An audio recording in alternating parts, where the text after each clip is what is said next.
আপনি কি শিখতে চান তওবা কিভাবে করে? খুব সহজ, কোনো হুজুর লাগবে না, কোনো কোরআন খতম লাগবে না, কোনো কাউকে দাওয়াত দেওয়া লাগবে না। দিন হতে হবে জরুরি নয়, রাত হতে হবে জরুরি নয়, নামাজের সময় হতে হবে জরুরি নয়, জরুরি নয় ওযু থাকতে হবে। তওবা এখন এখানে করা যায়। মানে রিটার্ন, মানে কি রিটার্ন মানে ফিরে আসা। ধরেন একটা লোক জিনা করে, সে বলে যে না আস্তাগফিরুল্লাহ, আল্লাহ আমাকে ক্ষমা করুন, আমি আর জিনা করবো না। এই লোক তওবা করেছে। লোক কি করেছে? এরপরে সে যে তওবা করেছে এটা প্রমাণ হবে কিভাবে? সে যদি আর কোনোদিন আল্লাহকে ভয় করে জিনা না করে। বুঝে আসছে না? আসেনি? মদখোর বলে যে না আমি আর মদ খাবো না, কেন? আল্লাহ এটা অপছন্দ করে। তো এটা কিভাবে মানে তওবা বলে গণ্য হবে? যখন সে আর এই কাজ করবে না, যখন সে আর এই কাজ।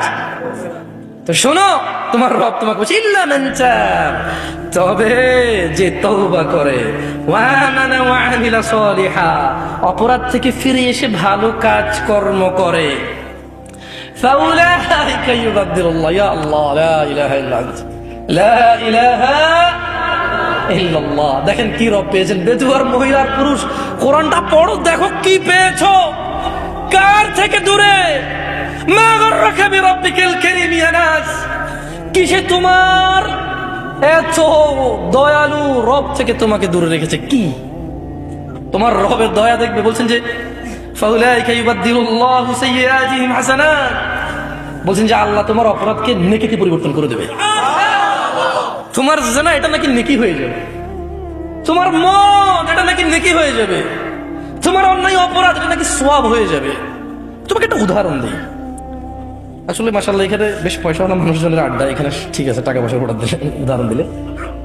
ধরে নেন রাসেল সাহেবের কাছে টাকার অভাব নেই মোটামুটি, তো আমাকে উনি খুব পছন্দ করবেন বলেছে যে এই পথে যদি তুমি চলো জামশেদ, আমি তোমাকে খুব ভালোবাসবো, আমার খুব পছন্দ এই পথে চলা।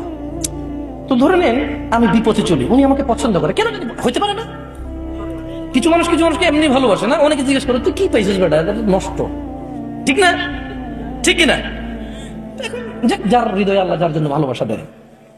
আমি খুব উল্টাপাল্টা চলাফেরা করার পরে একদিন ধরেন কোন একটা কাজ, জায়গা জমি সব বিক্রি করে একটা ভিসার ব্যবসা শুরু করছি। আর যেই লোকের সাথে শুরু করছি ওই লোক আমার সমস্ত টাকা পয়সা যা আমাকে দিয়েছে সবগুলো ধরেন 10 লাখ টাকা জাল টাকা দিয়েছে। কয় লাখ টাকা জাল টাকা দিয়েছে?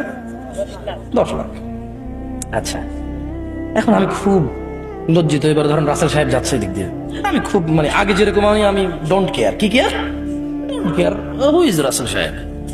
হঠাৎ করে রাসেল সাহেব কিন্তু আমাকে ভালোবাসে নিঃস্বার্থ ভাবে। কিভাবে? আল্লাহ আমাদেরকে কিভাবে ভালোবাসে মনে রাখবেন কি রব পেয়েছেন। এইবার রাসেল সাহেব আমাকে বললো যে কি জামশেদ কি হলো, কি হুন্ডা কই, বাইক কই, গাড়ি কই, হ্যাঁ তারপরে ব্যাস লাইট কই।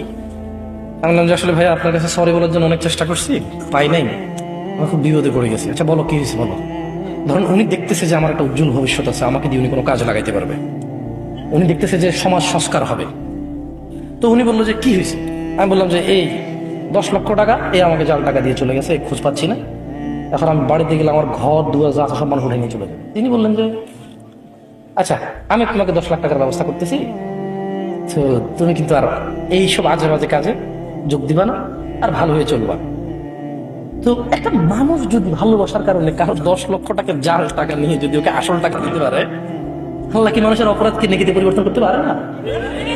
কি রব পেয়েছো মানুষ, কি রব পেয়েছো। কার থেকে দূরে তুমি কার কিতাব পড়ো না, তুমি কার কথা পড়ো না, তুমি দেখেছো কখনো তিনি তোমাকে কত ভালোবাসে?